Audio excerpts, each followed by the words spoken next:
ایک بحث یہ بھی دیکھ رہا تھا، امام قسطلانی نے لکھی ہے کہ اخلاق کسبی ہوتے ہیں کہ وہبی ہوتے ہیں. وہ حدیث لائے ہیں کہ رب جیسے رزق بانٹتا ہے ویسے اخلاق بھی بانٹتا ہے. یہ میں اور آپ ہیں جو چکر میں لگے ہوئے ہیں کہ وہ کہاں پہنچ گیا تو میں کہاں رہ گیا، بھی یہ اس کی تقسیم ہے. جس کو چاہے جتنی. میری بات کی سمجھ آ رہی ہے؟ ضروری نہیں کہ ہر بندہ اچھا ہی پڑھے. حضرت عمر فاروق رضی اللہ تعالیٰ عنہ کی شان کو کوئی پہنچ سکتا ہے؟ لیکن حضرت ابو موسیٰ اشعری کو بلایا کرتے اور بلا کے فرماتے مجھے ذرا میرے رب کی یاد نہیں دلا دیتا؟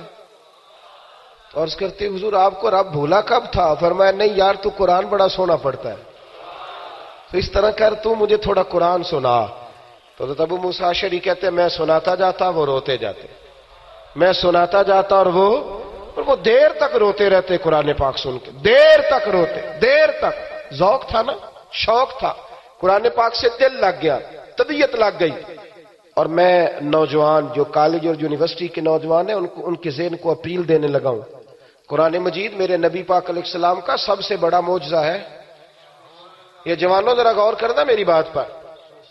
جب یہودی، عیسائی، بدھ مت، دنیا کا کوئی بھی مذہب آپ سے نبی کریم علیہ السلام کی نبوت کی دلیل مانگے گا تو آپ قرآن پاک پڑھ کے سنائیں گے. قرآن پاک پڑھیں گے وَإِن كُنتُمْ فِي رَيْبٍ مِّمَّا نَزَّلْنَا عَلَىٰ عَبْدِنَا فَأْتُوا بِسُورَةٍ مِّن مِّثْلِهِ. یہ چیلنج ہے قیامت تک کے لیے. اللہ کریم نے فرمایا محبوب ان کافروں سے کہو کہ اگر تمہیں اس میں کوئی شک ہے جو ہم نے بندہ خاص پہ نازل کیا ہے فَأْتُوا بِسُورَةٍ مِّن مِّثْلِهِ، تو اس جیسی ایک صورت لاؤ. ایک صورت کوئی آج تک لا سکا؟ اگر کافر لانے کے قابل ہوتے تو بدر میں تلواریں لے کے نہ آتے. ایک بندے نے جرت کی تھی، مسلمہ کذاب نے، معاذ اللہ. تاریخ کہتی ہے اس نے کہا جی باجی مجھے مل گیا جی قرآن پاک کا مثال. وہ آیت ہے نا القاریہ تم القاریہ وما ادراک ملکاریہ، کھڑکھڑانے والی. کیا ہے کھڑکھڑانے والی؟ تمہیں کیا خبر کیا ہے کھڑکھڑانے والی؟ یہ قیامت کا ذکر ہو رہا ہے اور واقعی لوگوں کو پتہ نہیں کہ قیامت کا منظر سنا ہے، دیکھا تو نہیں نا. کہنے لگا جی مجھے بھی مل گیا ہے قرآن، میں معاذ اللہ تمہیں بتاتا ہوں. کہو. کہنے لگا الفیل، ہاتھی. ملفیل، کیا ہے ہاتھی؟ وما ادراک ملفیل، تمہیں کیا پتا کیا ہاتھی؟ تو نیچے سے ایک چیلا کھڑا ہو گیا، کہنے لگا بادشاہ بس کر، کیوں بےزتی کراتا ہے؟ ساری دنیا کو پتا ہے ہاتھی کیا ہوتا ہے. اس کے 2 کان ہوتے ہیں، ایک سونڈ ہوتی ہے، 4 ٹانگیں ہوتی ہیں. تو پاگل ہو گیا؟ تو کہاں قرآن مجید کا مقابلہ کرنے چلا ہے؟ یہ کوئی مقابلہ ہے؟ میرے رسول کریم علیہ السلام کا معجزہ ہے قرآن. قیامت تک تمہیں لوگ یہ تو بتا سکتے ہیں کہ یہ ہم نے جمہوری نظام قائم کر لیا ہے، یہ صدارتی نظام آ گیا ہے، یہ فلاں نظام آ گیا ہے، یہ فلاں نظام آ گیا ہے. اور تمہارے حکمران تمہیں مثالیں تو دے سکتے ہیں کہ وہ نظام بھی ہے، یہ نظام بھی ہے، یہ یورپ کا ہے، یہ امریکہ کا ہے، وہاں کا صدارتی ہے، یہاں کا پارلیمانی ہے، یہ 17ویں ترمیم ہے، وہ 18ویں. یہ گورکھ دھندا تو تمہیں سنا سکتے ہیں، پر کائنات کا کوئی مذہب قرآن مجید کا مقابلہ نہیں کر سکتا، قرآن پاک کا مقابلہ نہیں کر سکتا. لیکن ایک کام انہوں نے کیا ہے، ایک کام کیا ہے. بھلا کیا؟ انہوں نے نا اس طبقے کا سٹیٹس تھوڑا سا کم کرنے کی کوشش کی ہے. اس لیے کہ جب کسی کا سٹیٹس کم ہوتا ہے نا پھر اس کی بات لوگ ذرا مشکل سے سنتے ہیں. سمجھ آ رہی ہے میری بات کی؟ اللہ آپ کو جزائے خیر عطا فرمائے. آپ ایک نفسیاتی اثر ہے، ذرا دیکھیے گا. نفسیاتی انسان کچھ چیزوں کو نفسیاتی طور پر قبول کرتا ہے. آپ چلے جائیں آج ڈاکٹر کے پاس، آپ سے کسی نے کہا کہ جناب آپ وہ لاہور نیشنل ہاسپٹل جائیں، ڈاکٹر ہاسپٹل سب سے مہنگا، او پی ڈی میں ڈاکٹر آپ کو چیک کرے گا. آپ تشریف لے گئے، آپ کو پتا چلا کہ فیس ہے 5,000 ڈاکٹر کی. اور جب آپ پہنچے تو اس کے پی اے نے بتایا کہ آپ کا نمبر ہے 41، 41واں نمبر ہے آپ کا. اور جب آپ نے دیکھا تو کاریں کاریں تھیں، لوگ بڑے امیر کبیر. توجہ ہے میری بات پر؟ کوئی نہیں آپ کی توجہ. اللہ تعالیٰ آپ کو جزائے خیر عطا فرمائے. اب آپ نے دیکھ لیا کہ 41واں میرا نمبر ہے، 40 بندے اور بندے بھی تگڑے اور فیس بولیے. تو جب آپ بیٹھیں گے نا تو پہلا تصور آپ کے ذہن میں آئے گا کہ ڈاکٹر کو بڑا تگڑا ہے.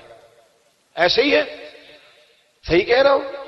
پتہ نہیں اب تگڑا ہے کہ نہیں، اب کیا پتا کہ اس کی دوائی سے آرام بھی آئے گا کہ نہیں آئے گا۔ اب وہاں لوگ نا لائنوں میں لگے ہوئے ہیں، اور میں کچھ ایسے ڈاکٹروں کو بھی جانتا ہوں جو مہینے میں 4 دن باہر رہتے ہیں ملک سے، دبئی میں بیٹھتے ہیں، سعودی عربیہ میں بیٹھتے ہیں، مختلف ممالک میں جاتے ہیں 4 دن، اور وہ جب کسی مریض کو کہتے ہیں نا میں 4 دن وہاں رہ کے آؤں تو اور پریشر پڑتا ہے، یار اتنا قابل بندہ ہے وہ 4 دن ادھر بھی بیٹھتا ہے۔ ایک اور میں کبھی کبھی نا اعتراض کرتا ہوں کبھی کبھی کچھ چیزوں پر، بڑی مجھے دقت ہوتی ہے۔ میں کہتا ہوں کہ ہم نے لکھوایا ہوتا ہے کہ مفت تعلیم حاصل کریں، مدرسے کی فری آ جائے، نفسیاتی اثر ہی نہیں پڑ رہا قوم پہ۔ قوم کہتے ہیں بس ٹھیک ہے کوئی مسئلہ نہیں۔ کیوں؟ اس لیے کہ وہ قاری صاحب جو قرآن شریف پڑھا، جو کیمسٹری کا استاد تھا وہ تو 5,000 مانگ رہا ہے، لے رہا ہے کہ نہیں لے رہا؟ کیمسٹری کا استاد، بایو کا استاد، فزکس کا استاد اور میتھمیٹک، یہ بھی دعا کریں کہ اسے آتا ہو، آمین تو کہہ دے۔ مشکل سبجیکٹ ہے، کم لوگوں کو آتا ہے۔ وہ 5,000 روپیہ لیتا ہے اور اس کی اکیڈمی میں اسٹوڈنٹ کو چھوڑ کے آنا پڑتا ہے شام کو۔ قاری صاحب کو دیتے ہیں 1,500 روپیہ۔ آپ ناراض ہو جائیں گے لیکن بات بڑی صاف ستھری ہے، اور وہ بیچارے سائیکل لے کے دروازے پہ کھڑے ہوتے ہیں تو اندر سے آواز آتی ہے اوہو قاری صاحب تو اندر سے نہ یاد نہیں رہا بچے دے نان کے گئے نے۔ قاری صاحب کہتے ہیں دوبارہ کب آؤں؟ کہندے وہ تسی لا لیا جے ایک دو باری پھیرا، جدوں آ گئے پھر پڑھا دیا جے۔ یہ آپ نے سٹیٹس کم کر دیا ہے۔ اگر آپ اپنے بچے کو سویرے چھوڑنے جاتے مسجد اور آپ اپنے قاری صاحب کو خود کہتے ہیں کہ یہ جو ڈائس بورڈ آپ نے آگے رکھا ہے یہ اچھا نہیں ہے، میں ابھی یہ کرسی میں نے دیکھی ہے تو یہ میرے حق میں اچھی نہیں تھی، اس لیے کہ میں جس طریقت کا میں ماننے والا ہوں، فاضل بریلوی رحمت اللہ علیہ کے لیے کرسی رکھی گئی تھی ریلوے اسٹیشن پہ، آپ رکے تو کرسی بڑی تھی، تو اعلیٰ حضرت فرمایا نہیں بھائی یہ کہیں تکبر نہ پیدا کر دے، اس کو ہٹا لو۔ کچھ چیزیں ایسی ہوتی ہیں۔ اب یہ کرسی اگر آپ اپنے خطیب صاحب کے لیے یا مدرس کے لیے رکھیں نا جو آپ کے بچے کو ناظرہ پڑھاتا ہے، اور آپ اس کو کہیں، آپ تو قاری صاحب کو سوٹ بھی 27ویں والے دن دیتے ہیں تاکہ کوئی درزی سی کہیں نہ دے، ایسا نہ ہو کہ وہ پہن کے ہمارے برابر کا جوڑا پہن کے کھڑا ہو جائے، وہ دو ہی اس دن جس دن درزی کوئی نہ پکڑے۔ اگر رمضان سے پہلے ملے، ان لوگوں کا تھوڑا معیار بنائے۔ ان سے بھی بڑے شکوے ہیں، وہ علیحدگی میں کروں گا، وہ ہیں یہاں بھی کچھ معاملات ہیں، تو کوئی ضرورت نہیں ہے، کوئی ضرورت نہیں۔ اگر امام کسائی کو ہارون رشید کہتا ہے کہ میرے گھر آ کے بچے کو پڑھاؤ حدیث پاک، تو امام کسائی فرماتے ہیں یہ رسول اللہ کا دین ہے، تیرے گھر آ کے نہیں پڑھا سکتا، اسے رسوا نہیں کروں گا، جہاں غریبوں کے بچے بیٹھ کے پڑھیں گے وہیں تیرا شہزادہ بیٹھ کے پڑھے گا۔ اس کی بھی آنکھیں کھل گئیں، کہنے لگا جناب بس میں بھی جانچنا ہی چاہ رہا تھا، تھرمامیٹر ہی لگا رہا تھا۔